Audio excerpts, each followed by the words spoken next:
에베소서 2장 4절에서 10절까지 함께 보겠습니다. 함께 읽겠습니다. 긍휼이 풍성하신 하나님이 우리를 사랑하신 그 큰 사랑을 인하여 허물로 죽은 우리를 그리스도와 함께 살리셨고 너희는 은혜로 구원을 받은 것이라. 또 함께 일으키사 그리스도 예수 안에서 함께 하늘에 앉히시니 이는 그리스도 예수 안에서 우리에게 자비하심으로써 그 은혜의 지극히 풍성함을 오는 여러 세대에 나타내려 하심이라.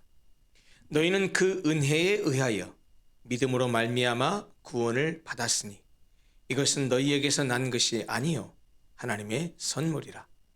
행위에서 난 것이 아니니 이는 누구든지 자랑하지 못하게 함이라. 우리는 그가 만드신 바라 그리스도 예수 안에서 선한 일을 위하여 지으심을 받은 자니 이 일은 하나님이 전에 예비하사 우리로 그 가운데서 행하게 하려 하심이니라. 아멘. 오늘은 종교개혁의 달에 나누는 하나님 말씀 세 번째 솔라 그라티아입니다. 오직 은혜라는 뜻이죠. 이 오직 은혜라고 하는 것 역시 지난주에 잠깐 말씀드렸다시피 오직 믿음과 더불어서 당시 로마 카톨릭의 잘못된 가르침을 배격하고 반박하는 그런 캐치프레이즈 중에 하나다라고 말할 수 있습니다. 그리고 지난주에도 우리가 오직 믿음, 솔라 피데를 다루면서도 함께 나누었지만은 그 솔라 피데와 솔라 그라티아를 가장 잘 응축적으로 나타내주고 있는 성경 말씀이라고 한다면 오늘 우리가 읽었었던 본문입니다. 에베소서 2장 4절부터 10절인데 특별히 2장 8절 9절이 명확하게 그 오직 은혜, 오직 믿음에 대한 말씀을 더 명확하게 이야기해 줍니다. 너희는 그 은혜에 의하여 믿음으로 말미암아 구원을 받았으니 이것은 너희에게서 난 것이 아니요 하나님의 선물이라. 행위에서 난 것이 아니니 이는 누구든지 자랑하지 못하게 함이라. 지금 에베소서는 사실은 그 교회론에 대한 이야기를 하고 있거든요. 에베소 전체는. 그러면서 앞부분에서 무엇을 얘기하냐면 교회의 구성원인 그리스도인들, 다시 말하면 교회의 구성원인 성도가 어떤 사람인지 그 정체성을 분명히 밝혀줍니다.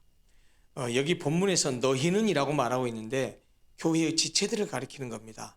다시 말하면 교회를 이루고 있는 성도 한 사람 한 사람을 지칭하면서 너희는 이라고 말하고 있는데 너희가 다 구원을 받은 하나님의 백성이 되었다.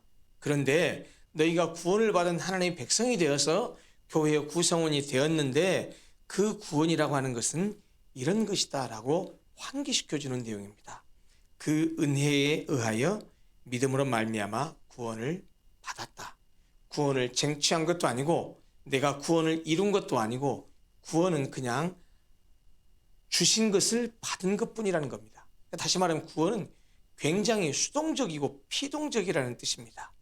그런데 여기 보면 그 은혜에 의하여 믿음으로 말미암아 의하여 말미암아 이것이 다분히 수단과 도구를 의미하는 그런 뜻을 포함하고 있어서 우리가 구원을 받은 것이 은혜와 믿음의 결합이구나라고 생각할 수 있습니다.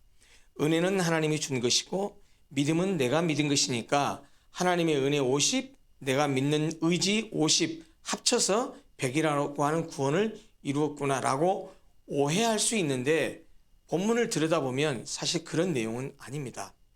문법적으로 헬라어 문법적으로 명확하게 알 수 있는 것이 뭐냐면 여러분 본문 2장 8절을 보면 두드러진 명사가 3개가 딱 크게 들어옵니다. 두드러진 명사 3개가 뭡니까? 하나는 은혜, 다음 믿음, 다른 하나 구원이에요. 이 모든 것이 은혜로 믿음으로 구원을 받았는데 이것이 하나님의 선물이랍니다. 그런데요 여기 이것은 이라고 했을 때 너희는 그 은혜에 의하여 믿음으로 말미암아 구원을 받았으니 라고 해놓고 이것은 라고 이것이 지시하는 지시대명사인데요. 이게 은혜를 가리킬까요? 믿음을 가리킬까요? 구원을 받은 것을 가리킬까요? 아니면 앞에 있는 걸 전체를 다 가리킬까요? 이거는 헬라어 문법을 뒤져보면 쉽게 알 수 있어요. 이것은이라고 하는 이 지시대명사가 중성명사입니다. 그리스어는요, 헬라어는요, 명사에 그 성이 있어요. 남성, 여성, 중성 이렇게 성이 있어요. 그런데 지금 여기 이것은 너희에게서 난 것이 아니요 하나님의 선물이라고 얘기했을 때 이것 지시대명사인데 이것이 중성으로 쓰였어요. 그런데 앞에 있는 이것 바로 앞에 있는 구원, 구원 바로 앞에 있는 믿음, 믿음 바로 앞에 있는 은혜, 이 세 단어 모두가 다 여성명사입니다. 그러니까 이것은 이 지시하는 이 중성 지시대명사가 지시하는 것은 은혜도 아니고 믿음도 아니고 구원도 아니라는 얘기예요. 문법적으로 그렇다는 얘기입니다. 그러면 문맥으로 보았을 때 너희는 그 은혜에 의하여 믿음으로 말미암아 구원을 받았으니 이것은 이라고 했는데 이것이 그럼 뭘 가리키겠습니까? 구원도 아니요, 믿음도 아니요, 앞이 은혜도 아니라고 하면 아까 말씀드린 대로 앞에 문장 전체를 가리켜요. 그러니까 무슨 말이겠습니까? 은혜에 의하여 믿음으로 말미암아 구원을 받은 것이 그 말입니다. 이것이 너희에게 난 것이 아니요 그랬지요. 자, 우리는 보통 이렇게 생각합니다. 공교롭게 앉아 계신 분이 전부 다 감리교회에서 신앙생활 하시던 분이네요. 신학적으로 보면 알미니안주의와 칼빈주의가 명확하게 구별되는 것이 구원론입니다. 알미니안은 감리교 신학의 어떤 그 거봉이라고 얘기한다면 칼빈은 장로교 신학의 거봉이에요. 근데 알미니안주의하고 칼빈주의하고 다른 것이 뭐냐면 하나님의 구원에 대해서 알미니우스는 다분히 인간의 의지를 많이 거기다가 무게중심을 많이 두어요. 다시 말하면 이런 겁니다. 요한복음 3장 16절에 어떻게 되어 있죠? 하나님이 세상을 이처럼 사랑하사 독생자를 주셨으니 이는 그를 믿는 자마다, 그를 믿는 자마다, 믿는 건 누가 믿죠? 내가 믿죠. 우리가 로봇가 아닌 한은 내가 내 의지를 발동해서 믿어요. 맞아요. 우리 의지가 발동해서 믿어요. 그래서 알미니우스는 어떻게 생각했느냐? 하나님이 주시는 은혜, 내가 반응하는 믿음, 이게 결합해서 구원을 이룬다고 봐요. 칼빈주의 5대 강령, 소위 영어 이니셜 그 문자만 합쳐서 튤립이라고 하죠. TULIP 이렇게 해서 영어로 5대 교리를 맨 앞 글자를 합쳐서 튤립 교리라고 보통 그렇게 속칭해서 말하는데 그 칼빈의 5대 교리 가운데 하나가 뭐냐면 불가항력적 은혜입니다. irresistible grace예요. 그러니까 resist, 저항하다, 반항하다라는 뜻이죠. 근데 irresistible 그러면 저항할 수 없는, 반항할 수 없는 이런 뜻이에요. 저항할 수 없는 은혜죠. 다시 말하면 이것을 한자로 불가항력적 은혜라고 표현하거든요. 불가항력적, 내가 저항할 수 있는 힘이 없는 그런 은혜라는 거예요. 다시 말하면 하나님께서 윤병훈이라는 죄인을 구원하기 위해서 저에게 윤병훈이라는 죄인에게 은혜를 베풀면 내가 이 윤병훈이라는 사람이 하나님이 베푸신 그 은혜를 저항할 수 없다는 거예요. 나 안 받을래요. 나 안 믿어요. 이렇게 못한다는 거예요. 그런데 알미니우스는 가항력적 은혜를 주장합니다. resistible grace를 주장합니다. 하나님이 우리에게 은혜를 주신다고 해도 우리가 그걸 거절하면 안 받을 수 있다라고 말을 해요. 엄청난 큰 차이죠. 그런데 칼빈이 불가항력적 은혜를 말하는 이유 중에 그 근거 중에 하나가 이 본문이에요. 방금 말씀드렸다시피 그 은혜에 의하여 믿음으로 말미암아, 그런데 이걸 한 묶음으로 봐야 됩니다. 은혜 따로 믿음 따로가 아니고 우리는 통상적으로 그래 내가 믿은 거 맞아요. 그거 제가 부인하는 거 아닙니다. 그리고 인간의 능동적인 믿음의 작용을 칼빈이 부인하는 것도 아닙니다.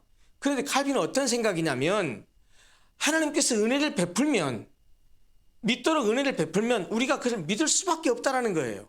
그 믿음의 반응은 내가 한다는 거죠. 근데 그 믿음조차도 하나님의 은혜라고 하는 것이죠. 다시 말하면 이걸 이렇게 이해하면 곤란합니다. 믿음으로 내가 구원을 받은 것이 아니고요. 믿음으로 말미암아 그랬잖아요. 믿음으로 구원을 받았다는 말은 자칫 잘못하면 믿음이 큰 능력이 있는 것으로 생각할 수 있어요. 아니에요. 구원을 받는 것은 일방적인 하나님의 은혜입니다. 하나님의 은혜로 구원을 받는 것이지 내가 믿는 그 믿음 자체가 능력이 있어서 구원을 받는 게 아니고요.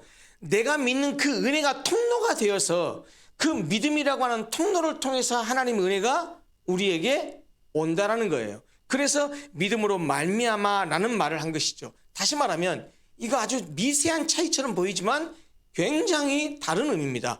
믿음으로 구원을 받은 것이 아니고 믿음을 통하여 구원을 받은 거예요. 그 믿음이라고 하는 것이 어떤 신비한 능력이 있어서 우리가 구원을 받은 것이 아니고 믿으면 구원을 준다고 했잖아요. 하나님께서 약속하셨잖아요. 그 믿음이 하나님의 은혜가 통과할 수 있는 통로가 된다는 거예요. 결국 그러므로 믿음이 없으면 구원을 받을 수 없는 거예요. 왜요? 믿음이 있어야 하나님의 은혜가 그 믿음을 통해서 우리에게 효과적으로 미쳐질 수 있기 때문이라는 거예요. 하나님의 은혜 때문에 구원을 얻은 것이지 믿음 때문에 구원을 얻은 것이 아니라는 말이에요. 이 말을 오해하면 안 됩니다. 아니 목사님 믿으면 구원받지 맞아요. 맞다니까요. 그런데 그 믿음이 무슨 능력이 있는 것이 아니라는 거예요. 믿음을 통해서 그 믿음 때문에 하나님의 구원의 은혜가 그 믿음을 타고 들어온다는 것이 그래서 믿음이 중요하다는 거예요. 믿음 때문에 구원을 얻은 것이 아니에요. 구원을 얻은 것은 오직 하나님의 은혜입니다. 그러니까 종교개혁자들이 솔라 피데와 솔라 그라티아를 구별해서 얘기한 것이 뭐냐면 자 오직 믿음으로 구원을 받는다라고 하는 것은 무엇을 대칭적으로 얘기한 이 캐치프레이즈일까요? 예, 행위예요. 우리 인간편의 어떤 요소예요. 하나님으로부터 오는 것이 아니고 내가 이루어놓은 어떤 것, 내가 하나님께 구원을 받아만 어떤 조건 이것을 배격하는 거예요. 그러니까 카톨릭에서는 예를 들어 선행을 해야 되고 뭘 해야 되고 뭘 해야 되고 이것을 충족시켜야 구원을 받는다고 생각하지만 우리는 그것이 그런 하나님을 충족시키기 있는 것은 아무것도 없다라는 거예요. 우리가 어떻게 유한한 인간이 하나님을 충족시킬 수 있겠느냐. 그것은 일방적으로 하나님으로부터는 선물일 뿐이지 은혜로 오는 것이지 우리에게서 있는 것이 아니라는 거예요. 그러면 오직 믿음이라고 하는 건 뭡니까? 우리가 할 수 있는 것, 우리가 반응할 수 있는 건 뭐냐면 믿음밖에 없다라는 거예요. 믿음이 큰 구원의 어떤 능력을 가져다 주는 것이 아니고 하나님께서는 우리에게 믿음을 요구하시고 그 믿음을 통해서 하나님께서 구원의 은혜를 베푸실 통로로 사용하신다는 것이죠. 쉽게 말하면 이런 거예요. 자, 저 위에 하나님이 계시고 우리 죄에 있는데 하나님과 우리 사이에 이 파이프가 연결되어 있단 말이에요. 이게 뭐냐면 이 파이프를 통해서 하나님께서 은혜를 베푸세요. 그 파이프가 믿음이라고 하는 그런 파이프가 연결이 돼야 믿음이 뚫려서 관통이 돼서 우리에게 그 은혜가 내려오는 것이지 믿음이 없으면 그 파이프가 막혀 있다는 거예요.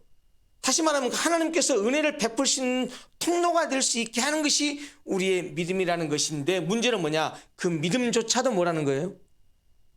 은혜라는 것이죠. 하나님이 주신 거라는 것이죠.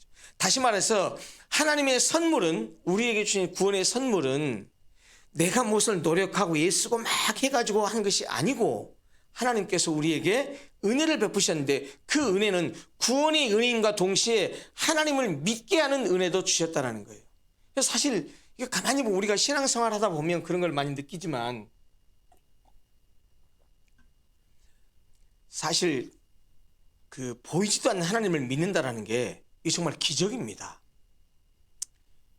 지금 여기 앉아 계신 분 여러분들이 전부 다 무식한 사람들이 아니잖아요.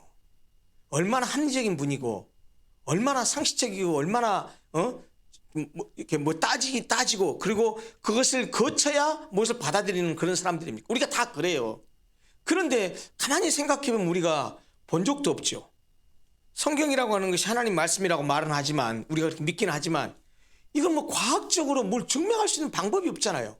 근데 참 희한한 것은 우리가 하나님의 말씀을 성경을 하나님의 말씀으로 그냥 믿을 뿐만 아니고 수납할 뿐만 아니고 성경이 말하고 있는 진리를 우리가 무슨 감각적으로 경험하거나 과학적으로 증명하거나 그러지 않았음에도 불구하고 이것이 진리의 말씀으로 믿고 받아들이잖아요. 예수께서 십자가 위에서 못 박혀 죽으신 사건은 2000년 전에 있었어요. 우리는 본 적이 없어요. 성경을 통해서 우리에게 전해주는 말씀이에요. 그런데 우리가 그 말씀을 믿고 있잖아요. 그 믿는다는 것 자체가 어떻게 보면 정말 신기한 겁니다. 정말 신기한 거예요. 그 믿음이라는 것이 그게 뭐냐는 것이죠. 그게 하나님의 은혜라는 거예요. 여러분, 그 안 믿는 사람을 한번 전도를 해보세요. 제가 그 96년 2월달에 은혜를 받고 신대원 가기 전까지 한 5, 6년을 거의 매주 하루 빠짐없이 안산역전에서 전도를 했어요. 그때 안산에 살았거든요. 우리 예솔이가 갓 돌 지날 때였고, 토요일 날이 되면 저랑 집사람하고 예솔이 앉고, 제가 앞에다 앉고, 그때 진솔이가 없었을 때니까. 그리고 일주일에 한 번씩 토요일마다 한 2시간씩 전도를 했어요. 비가 오나 누지 오나 날이 추우나 더우나 가서 사람 붙들고 복음 전하고 전도주 주고 대화하고 하다 보면요, 정말 희한한 사실은 뭐냐면 그런 걸 경험하면 소름이 돋습니다.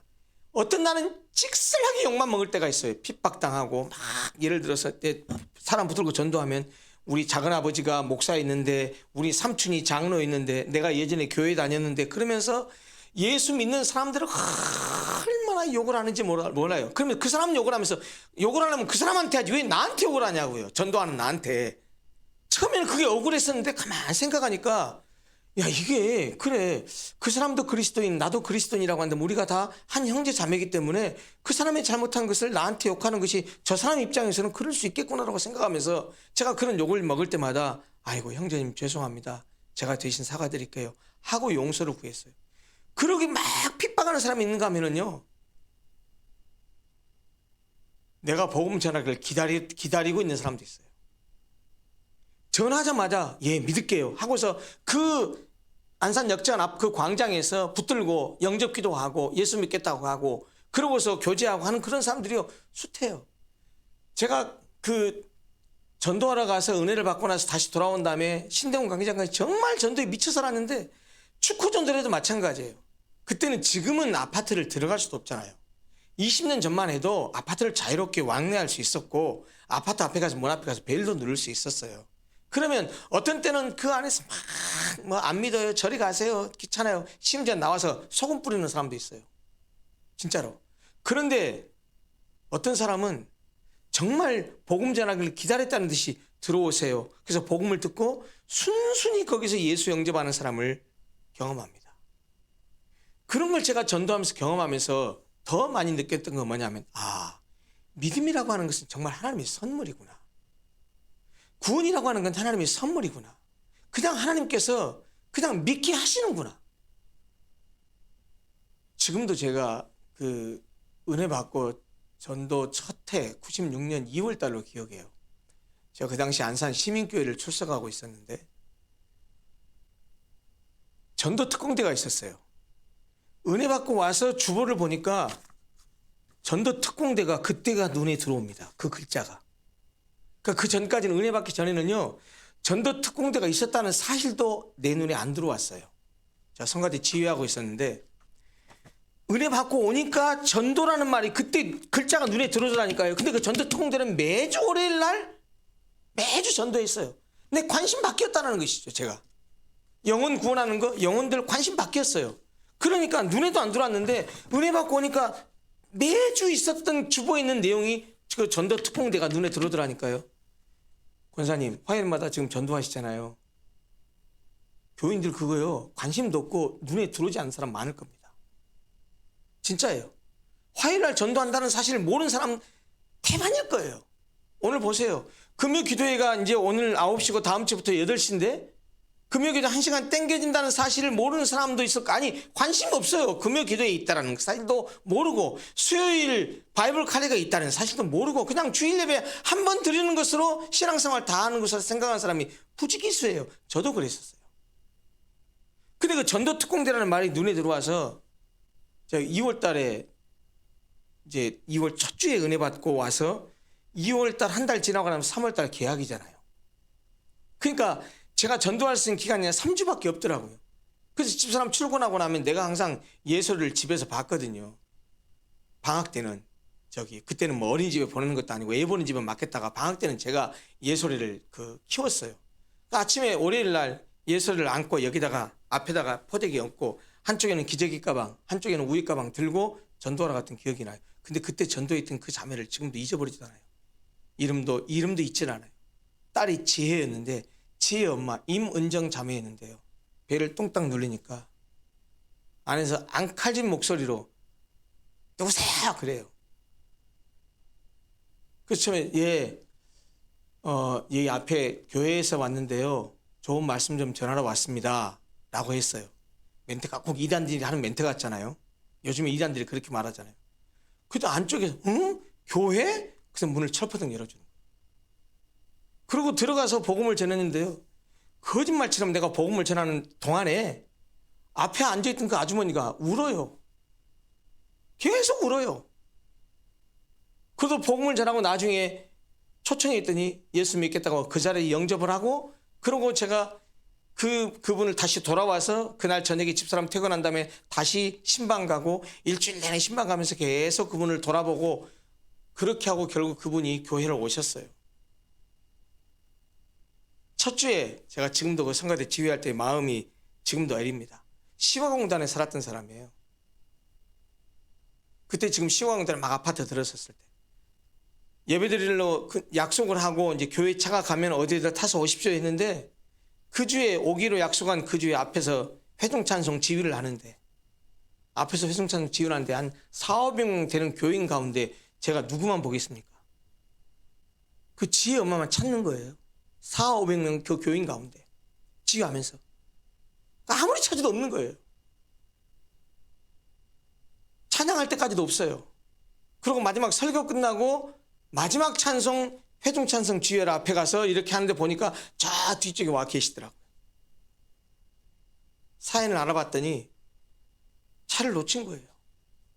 그래가지고 택시 타고 와가지고 이 교회 저 교회 다니다가 예배 끝날 때쯤 들어오시다 그러더라고요. 그때 제가 전도를 하면서도 그런 느낌을 가졌던 게 뭐냐면, 전도는 그냥 내가 하면 되는구나. 하나님께서 예비하신 영혼이 있고 하나님께서 은혜로 믿음을 주시면 그냥 이유 없이 믿는 사람이 있구나라는 것을 전도 현장에서 수없이 느꼈고 체험을 했더랬습니다. 저도 지금 이렇게 목사가 돼서 신앙생활하고 있지만 지금도 제 신앙생활을 이렇게 뒤로 되돌아보면 이게 진짜 하나님 은혜구나. 그때는 내가 한 줄 알았는데 지나놓고 생각하니까 하나님의 계획과 뜻과 섭리 가운데 하나님의 시간표대로 갔던 것이구나 하는 것들을 많이 생각하게 되고 그렇게 고백하게 됩니다. 오늘 본문에 보면 마지막 절에 이렇게 말씀하고 있어요. 2장 10절 한번 보십시오. 구원에 대한 얘기를 하고 난 다음에요. 우리는 그가 만드신 바라 그리스도 예수 안에서 선한 일을 위하여 지으심을 받은 자니, 이 일은 하나님이 전에 예비하사, 이 일은 뭘까요? 앞에서 얘기했던 구원에 대한 내용이에요. 너희가 그 은혜를 인하여 믿음으로 말미암아 구원을 얻었으니 이것이 하나님의 선물이다. 행위에서 난 것이 아니니 누구든지 자랑하지 못하게 함이라. 요 일이 하나님이 전에 예비하사 우리로 그 가운데서 행하게 하려 하심이라. 우리를 구원하게 하신 것은 그리스도 예수 안에서 선한 일을 위하여 지으심을 받은 우리가 그 선한 일을 하도록 행하게 하기 위해서 우리를 그렇게 구원하셨다는 것이죠. 다시 말하면 이런 얘기예요. 은혜로 구원을 받은 우리는 하나님께서 은혜로 구원을 시킨 이유가 뭐냐면 우리로 그 가운데서 행하게 하려 했다라고 하는 걸 보면, 선한 일을 위하여 지으심을 받았다고 했는데 우리가 그 가운데 행하게 하려 했다라는 말은 우리로 선한 일을 하고 살아가게 하기 위해서 은혜로 구원했다는 얘기예요. 다시 말하면 은혜로 구원을 받았기 때문에 은혜로 살아가야 돼요. 은혜로 살아가면서 선한 일을 행하면서 살아가야 돼요. 그것이 하나님께서 우리를 지으신 이유요, 그것이 우리를 구원하신 이유라고 하는 것이죠. 구원에 대해서 한 가지 꼭 우리가 다시 하나 짚고 넘어갈 것이 9절이죠. 행위에서 난 것이 아니다. 은혜로 구원을 받았다. 행위에서 난 것이 아니다. 왜 그랬느냐? 왜 이것을 은혜로 구원을 주시느냐? 왜 선물로 주시느냐? 누구든지 자랑하지 못하게 하기 위함이라는 거예요. 여러분, 제가 전에도 말씀드렸지만 공부하는 학생이 열심히 공부해가지고 1등상을 받았어요. 그럼 박수 치고 칭찬할 만합니다. 자랑할 만합니다. 내가 열심히 노력해서 장학금 받고 내가 열심히 노력해가지고 사업도 번창하고 부자가 됐어요. 서민가포에 나올 정도가 됐어요. 그러면 그 사람 야 대단한 사람이네 박수치고 칭찬하고 자랑할 만합니다. 그러나 구원은 그렇지 않다라는 거예요. 행여라도 우리가 무엇을 해가지고 구원을 이룬다고 한다면, 우리에게서 구원이 나온다고 한다면, 구원 받은 사람과 구원받지 못한 사람, 또 구원을 받더라도 이렇게 구원받은 사람 저렇게 구원받은 사람이 차별이 생기게 되고 자랑할 수 있게 될 수 있을지 모르지만, 그러나 하나님께서는 결코 우리에게서 구원의 근거를 찾지 않으시고 하나님께서 주시는 은혜로, 하나님께서 우리에게 믿음을 주시고 그 믿음이라는 그 파이프를 통해서 구원을 주시는 그 선물을 통해서, 구원하신 걸 통해서 누구든지 자랑하지 못하게 하기 위해서 그렇게 하셨다는 것이죠. 결국 구원은 자랑하지 못하게 함이라고 한다면, 자랑하는 것 대신에 무엇을 하게 하려고 이렇게 선물로 주셨을까요? 공짜로 준 선물이다. 그러면 선물 받으면 보통 선물 준 사람에게 우리에게 어떻게 표현합니까? 감사를 표현하죠. 결국 구원은 자랑할 수 있는 것이 아니고 감사할 수 있는 거라는 것이죠. 감사해야 되는 것이라는 것이죠. 구원은 우리가 자랑할 것이 아니고 감사할 것이라는 것이죠. 그래서 행위에서 난 것이 아니라고 말합니다. 오직 은혜. 우리의 어떤 것으로부터 나온 것이 아니고 일방적인 하나님의 선물이라고 하는 것이죠. 그런데 당시에 로마 카톨릭은 뭔가 우리가 해야 된다는 것이죠. 지난주에도 말씀드렸지만 사실 이 면죄부도 마찬가지 아닙니까? 면죄부 헌금을 해야 그 소리를 듣고 연옥에 있는 당신들의 조상의 영혼들이 천국으로 간다는 말은, 이거 뒤집어서 말하면 돈 내고 천국 간다는 얘기잖아요. 그러면 돈 없는 사람은 천국 못 가잖아요. 구원이 그런 겁니까? 구원은 인간의 어떤 차별도 없고 지식이나 지위나 금전이나 아무 차이 없이 하나님이 주신 선물을 그냥 받는 사람에게, 믿음으로 그 응답하는 사람에게 선물로 주시는 것이죠. 하나님의 그 은혜라고 하는 것은 하나님으로부터 오고, 믿음은 우리에서부터 발동하는 것처럼 보이지만 하나님은 항상 우리에게 두 가지 퍼스펙티브를 주십니다. 하나는 위에서부터 내려오는 퍼스펙티브, 하나는 우리가 아래에서 위를 쳐다보는 퍼스펙티브예요. 우리가 아래에서 위를 쳐다볼 때는 우리의 믿음이에요. 우리의 능동적인 행위예요. 사실 자세히 들여다보면 아까 신학자 얘기를 했지만 알미니우스나 칼빈이 서로를 반대한 것이라고 저는 그렇게 보지 않아요. 무게중심을 어디다 두느냐는 거예요. 알미니우스는 하나님의 은혜를 부정하지 않아요. 감리교가 하나님의 은혜를 부정합니까? 그렇지 않아요. 그런데 인간의 반응 쪽을 더 강하게 얘기합니다. 인간의 책임을 더 강하게 얘기합니다. 그런데 칼빈은, 장로교의 특성은요, 장로교의 교리의 특징은 예정설이 아니에요. 장로교의 교리의 가장 큰 특징이 뭐냐고 물으면 그건 하나님의 절대주권이에요. 하나님의 절대주권을 얘기하는 것이, 그 절대주권 속에 하나가 예정론이죠. 하나님의 절대주권을 강조하기 때문에 우리의 반응, 그래 필요하다. 능동적으로 우리 편에서는 우리가 반응하는 것을 얘기하고 있지만 그것조차도 하나님은 은혜라고 표현하고, 칼빈은 그것을 하나님의 전적인 어떤 그 주권을 표현할 때 그렇게 사용한다라고 하는 것이죠. 중요한 것은 하나님은 우리를 구원하실 때 선물로 그냥 공짜로 은혜를 베푸시는데, 우리는 믿음이라고 하는 것을 통해서 반응을 할 뿐이고, 하나님은 그 믿음조차도 우리에게 은혜로 주신다라고 하는 겁니다.